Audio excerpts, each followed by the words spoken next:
اعوذ باللہ من الشیطان الرجیم بسم اللہ الرحمن الرحیم. Me, Najar Ahmad Najar, lecturer political science BHSS Medapura, with today's topic for class 12, and our today's topic is what were the consequences of emergency imposed in 1975, or what were the effects or the imposition of emergency in 1975. بچوں السلام علیکم ورحمۃ اللہ وبرکاتہ. آج کا ہمارا جو topic ہے آپ کے لیے وہ ہے جب یہاں پہ 1975 میں 25 جون کو یہاں پہ ایمرجنسی نافذ کی گئی تو اس کے کیا نتائج نکلے، یا ہم یوں کہیں گے کہ کون سے ایفیکٹس نکلے جب یہاں پہ امپوزیشن ہوئی ہے ایمرجنسی 1975 میں. تو بچوں اب ہم سوال کی طرف پھر آتے ہیں. جب کہیں پہ کوئی ایمرجنسی نافذ ہو جاتی ہے تو ہمیں پتہ ہے کہ بہت ساری چیزوں پہ اثر پڑتا ہے، جن میں سب سے پہلا پوائنٹ جو ہے that is effect on civil liberties for citizens. جتنی ساری سول لبرٹیز ہوتی ہے سٹیزنز شہریوں کی وہ سیدھی سے اثر انداز ہو جاتی ہیں. خاص کر یہاں پہ فنڈامنٹل رائٹس جو آتی ہے انڈر آرٹیکل 19، یہاں پہ 6 فریڈمز ہیں، یہ بالکل اثر انداز ہو جاتی ہیں، یعنی ان پہ اثر پڑتا ہے. جب ہم دیکھتے ہیں کہ 19 سے آرٹیکل 19 میں جو فریڈمز آتی ہیں، 6 فریڈمز جو آتی ہیں، ان میں right to freedom of speech and expression آتا ہے، right to assemble peacefully and without arms آتا ہے، رائٹ ٹو فارم ایسوسیشن آتا ہے، right to move freely throughout the territory of India آتا ہے، اور 5واں جو ہے وہ ہے right to reside and settle in any part of the territory of India. And 6th one is the right to practice any profession. Article 22 guarantees personal liberties. جب یہاں پہ ہم دیکھتے ہیں کہ آرٹیکل 19 میں نے آپ کو بتا دیا ہے، اس میں 6 فنڈامنٹل رائٹس آتے ہیں. سب سے پہلا آتا ہے سپیچ کا فریڈم آتا ہے، یعنی ہر ایک کو یہاں پہ فریڈم آف سپیچ ہے اینڈ ایکسپریشن ہے. تو جب یہاں پہ ایمرجنسی نافذ ہو جاتی ہے تو یہ فریڈم آف سپیچ یا ایکسپریشن جو ہے اثر انداز ہو جاتی ہے. اس کے بعد ہے جب یہاں پہ رائٹ ٹو اسمبل پیسفلی، کہیں پہ اگر کوئی وائلیشن ہوئی ہے رائٹس کی تو وہاں پہ لوگ جو ہیں وہ ایک ایسوسیشن بنا کے کھڑے ہو جاتے ہیں، وہ اسمبل ہو جاتے ہیں اور پیسفلی ہو جاتے ہیں وداؤٹ آرمز، یعنی ان کے پاس کوئی سامان نہیں ہوتا. اس پہ بھی اثر انداز ہوتا ہے، یعنی اس پہ بھی اثر رہتا ہے. کوئی بھی اسمبل نہیں ہو سکتا ہے ویدر اٹ از پیسفلی اور some thing like that. And third جو ہے یہاں پہ کوئی ایسوسیشن نہیں بنا سکتے ہیں. چہارم جو ہے وہ ہندوستان میں جو چہارم رائٹ ہے یہاں پہ right to move freely throughout the territory of India, Hindustan کے کسی بھی سرزمین پہ وہ گھوم سکتے ہیں، اس پہ بھی پابندی لگ جاتی ہے. اور رائٹ ٹو ریزائڈ، یعنی کسی بھی ہندوستان کی کسی بھی ٹیریٹری میں اپنے آپ کو سیٹل کرنا یا کسی بھی ٹیریٹری میں جا کے بس جانا، اس پہ بھی اثر انداز ہو جاتا ہے. اور 6 رائٹ جو ہے کہ کوئی اپنے پروفیشن کی پریکٹس نہیں کر سکتا ہے. یہ 6 جو فنڈامنٹل رائٹس ہے اس پہ جب یہاں پہ ایمرجنسی نافذ ہو جاتی تو یہ سیدھے سے ان پہ اثر پڑتا ہے. اور یہ 6 فریڈم جو ہیں یہ آٹومیٹیکلی سسپینڈ ہو جاتے ہیں جب یہاں پہ نافذ ہو جاتی ہے ایمرجنسی. تو جو سسپینشن آف آرٹیکل 19 ہے یہ کنٹینیو رہتی ہے تب تک جب تک یہ نفاذ قائم رہتا ہے، یعنی جب تک ایمرجنسی کسی ملک میں رہ جاتی ہے تو وہاں پہ جب تک یہ ختم نہ ہو جائے تب تک یہ سبھی فنڈامنٹل رائٹس جو ہیں یہ وہاں پہ سسپینڈ رہ جاتے ہیں. لیکن آرٹیکل 44 امینڈمنٹ کے تحت جتنی ساری لیبرٹیز ہمیں آرٹیکل 19 میں دیے گئے ہیں یہ سسپینڈ ہو جاتی ہے only in case of proclamation of emergency issued on grounds of war اور ایکسٹرنل ایگریشن، یہ صرف اسی صورت میں یہاں پہ کالعدم ہو جاتے ہیں یا سسپینڈ رہتے ہیں اگر یہاں پہ جو پروکلیمیشن جو نفاذ ہوتا ہے ایمرجنسی کا، اگر یہ اس بنا پہ لگی کہ کہیں پہ کوئی وار کا خطرہ یا ایکسٹرنل ایگریشن کا خطرہ ہے، حملے کا خطرہ ہے، تو اس صورت میں یہ یہاں پہ سسپینڈ رہ جاتے ہیں۔ یا کہیں پہ آرمڈ ریبلن ہوتی ہے، یعنی آرمی فوج جو ہوتا ہے وہ یہاں پہ ریبل کہیں پہ کرتا ہے، تو ان تین صورتوں میں یہاں پہ جو یہ فنڈامنٹل رائٹس ہیں ہمیں انڈر آرٹیکل 19 دیے گئے ہیں، یہ سسپینڈ رہتے ہیں۔ جون 1975 میں جب یہاں پہ ایمرجنسی ہو گئی تھی تو اس وقت جو پروٹیسٹس تھے یا اسٹرائکس تھے یا پبلک ایگلی ایجیٹیشنز تھے، یہ ڈس الاؤ تھی، یعنی ان کو کہیں پہ کرنے کا کوئی جواز حاصل نہیں تھا۔ The government made the extensive use of the preventive detection، اس کے علاوہ بھی گورنمنٹ نے بہت سارے قدم اٹھائے تھے اس کو پریونٹ کرنے میں۔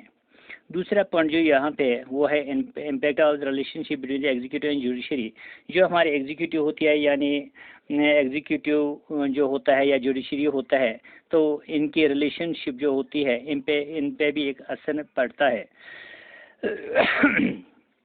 یہاں پہ جو صدر ہوتا ہے ملک کا، وہ یہاں پہ ایک آرڈر ایشو کر سکتا ہے کہ جس کے ذریعے سے تمام جو رائٹس ہوتے ہیں یہ سسپینڈ رہتے ہیں، یا کوئی رائٹ حاصل کرنے کے لیے اگر موو کرے کسی کورٹ کی طرف، تو یا انفورس کرے کسی اور فنڈامنٹل رائٹ کو حاصل کرنے میں، یہاں پہ سبھی جو پروسیڈنگس ہوتی ہیں یہ بھی پینڈنگ رہتی ہیں کورٹ میں جب تک یہ ختم نہ ہو جائے نفاذ، اس ایمرجنسی کا نفاذ جو ہے ختم نہ ہو جائے۔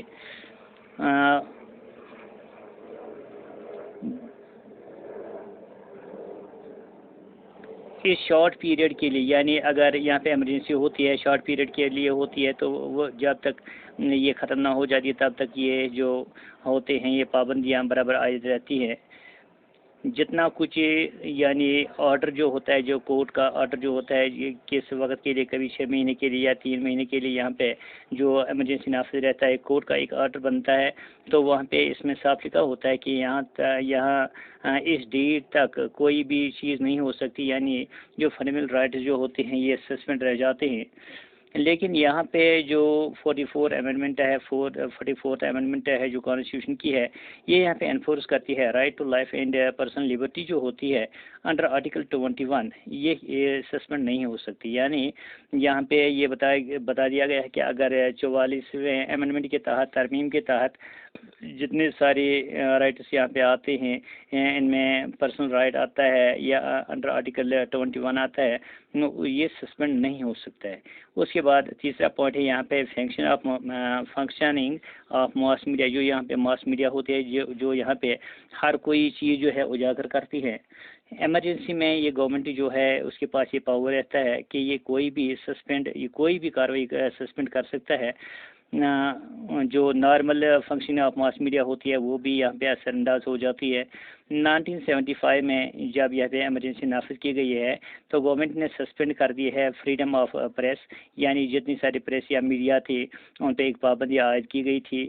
یہاں پہ نیوز پیپر جتنے بھی لکھنے والے تھے یا نیوز پیپر جتنے بھی بیچنے والے تھے یا نیوز پیپر میں نیوز دینے والے جتنے تھے، تو ان کو کہا گیا تھا کہ جو کچھ آپ لکھنے جا رہے ہیں ماس میڈیا کی طرف سے یا میٹیریل کی طرف سے یا پبلش کرنا چاہیں، تو اس سے پہلے کہ آپ اسے پبلش کریں، اس سے پہلے کہ آپ کو گورنمنٹ کی یہاں پہ ایک اپروول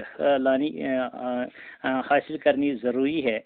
یا میگزینز جو ہیں seminar magazine like the seminar and the mainstreams were closed down rather than submit to the censorship، اور ان کو کلعدم کیا جاتا ہے، لیکن ان کو کہیں پہ کوئی مین اسٹریم جو ہوتی ہے یا سیمینار ہوتے ہیں یا مین اسٹریم جو ہوتی ہیں یہ بھی کلوز ڈاؤن رہتی ہے، تو ان کو سبمٹ نہیں کیا جا سکتا ہے۔ many journalists were arrested for their writing against emergency. اس وقت جو یہاں پہ فوجی راج ہوتا ہے تو وہاں پہ کوئی کمٹمنٹ نہیں کر سکتا، گورنمنٹ کے خلاف کچھ نہیں لکھ سکتا ہے. یہاں پہ ابھی میں نے بتا دیا کہ بہت سارے جرنلسٹ جو تھے وہ اریسٹ کیے گئے تھے کہ انہوں نے ایک آواز اٹھائی تھی، ایمرجنسی کے خلاف اٹھائی تھی. اور چاروں پوائنٹ جو ہے جو ہے working of police and bureaucracy, جو پولیس یا بیوروکریسی کی ورکنگ جو ہوتی ہے ایمرجنسی میں، پولیس اور بیوروکریسی جو ہوتی ہے یہ ٹوٹلی کمٹ ہوتی ہیں ایگزیکیوٹیو ٹو دا ایگزیکیوٹیو، یعنی یہ ایگزیکیوٹیو کے ماتحت اس وقت کام کر رہے ہیں. جو ان کو کمٹمنٹ دینی ہوتی ہے یہ ایگزیکیوٹیو کے آرڈرز کے تحت دیتی ہے.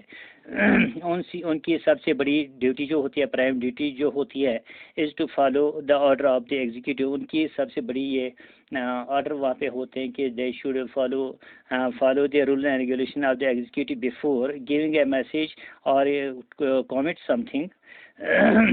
Dear students, now the same topic will be given you in English, and our question was, what were the consequences of emergency imposed in 1975? And the first effect, as I have already told you, when an emergency is imposed in a country, so many rights are taken in the suspension. Particularly the fundamental rights given under the Article 19. There are six rights under Article 19. As I have already told you, that is right to freedom of speech and expression. Second one is right to assemble peacefully and without arms. Third one is right to form association, and fourth one is right to move freely throughout the territory of India.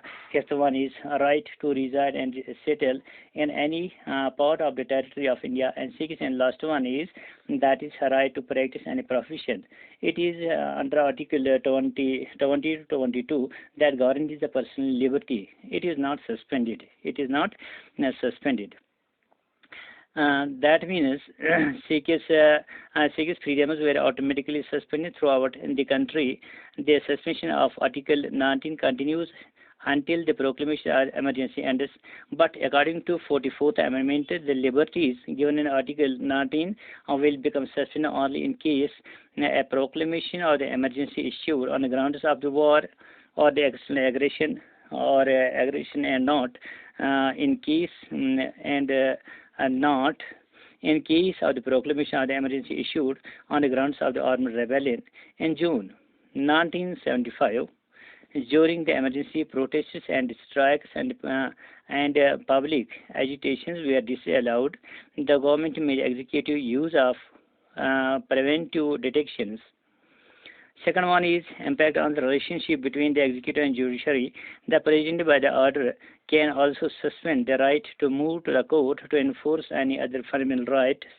All proceedings pending in court for enforcement of the rights so mentioned may remain suspended for the period during which the proclamation is enforced for such short period as may be specified in the order. But according to 44th Amendment, the enforcement of the right to life and personal liberty under Article 21 cannot be suspended.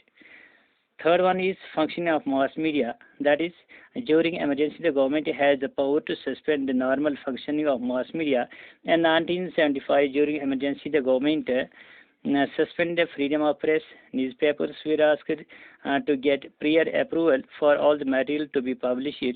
Press censorship was enforced. Magazines like the Seminar and the Mainstreams were also down rather than submitted to the censorship.